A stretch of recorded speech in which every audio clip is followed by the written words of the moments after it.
So Pakistan's economy is in doldrums under the current circumstances as we see.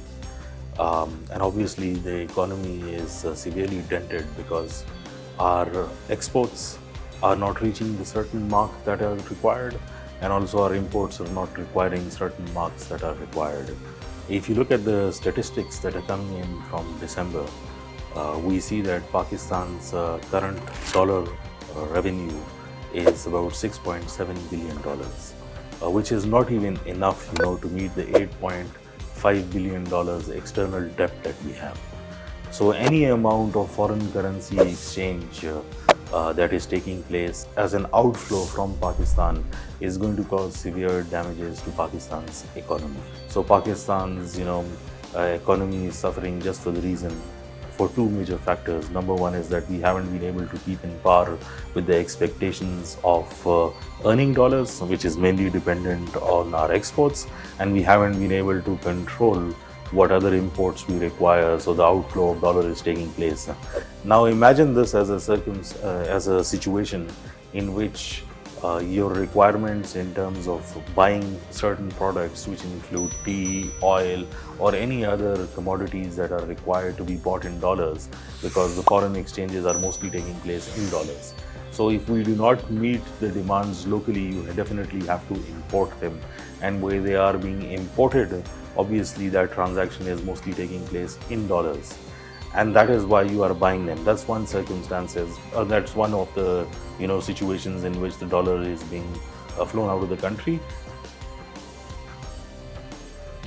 The government actually imposes certain bans, those come into the black markets, and the exchange is still taking place in one way or another.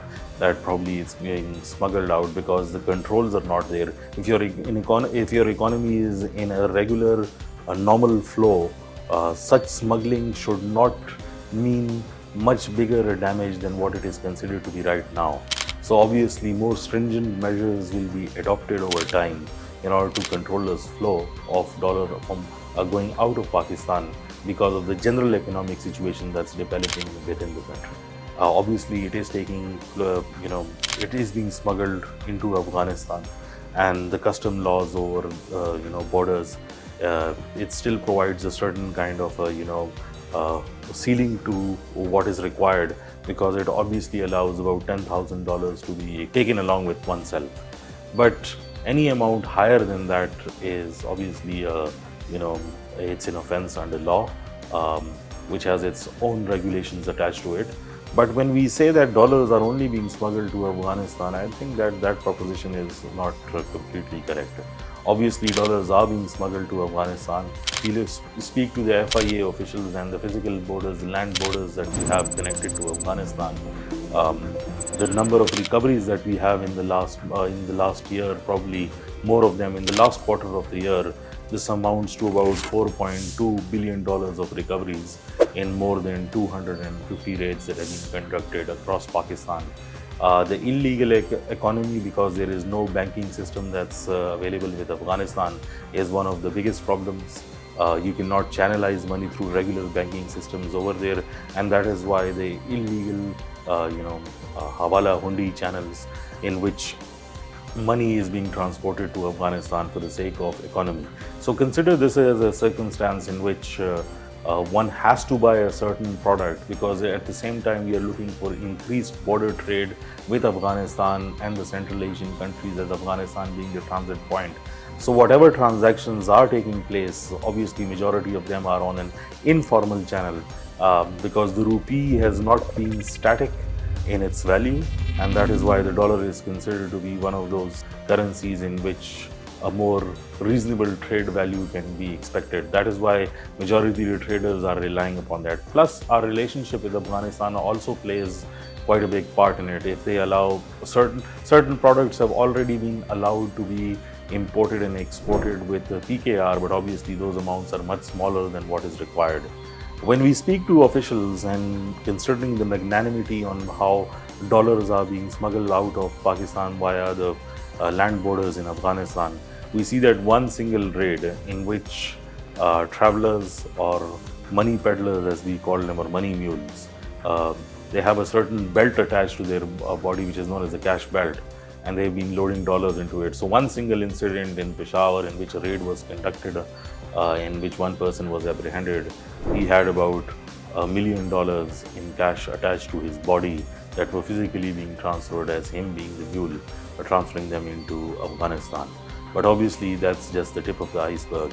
We see that there is enough forensic proof by the Federal Investigative Agency and as well as other law enforcement agencies, in which forensic evidence suggests that obviously the number of dollars that are being smuggled into Afghanistan are much higher than what we actually know, and probably the law enforcement are just on the threshold of what they consider to be important leads. To say that it has been controlled for now, I don't think that it will be the correct assumption.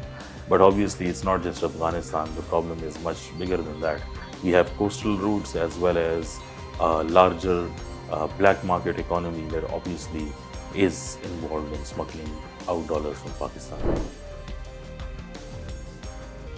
If you look at the source-based information that keeps on coming in for illegal economies, we see that outflow is taking place from coastal areas of Karachi as well, through which dollars are being smuggled into more into the Middle Eastern market from Pakistan as well.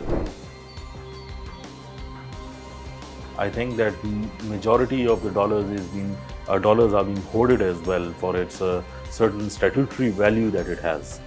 For the reason because when it is being hoarded, its market value is being exchanged, and when those people who have enough wealth to sustain themselves and they look at future trends on what would be more beneficial for them, they keep on exchanging money from PKR into dollars, and that is why and exchange it for a larger amount later on. However, the inflation rates and foreign remittances play a high role in all of this. I think that one of the major issues in which our dollar surge is suffered now and are the main impediments is because the foreign remittances are not coming in the way that it is, and obviously that has more to do with the global market trends. But if you look at the market on why dollar is being illegally exchanged, because you sort of create the vacuum simultaneously while creating the demand as well.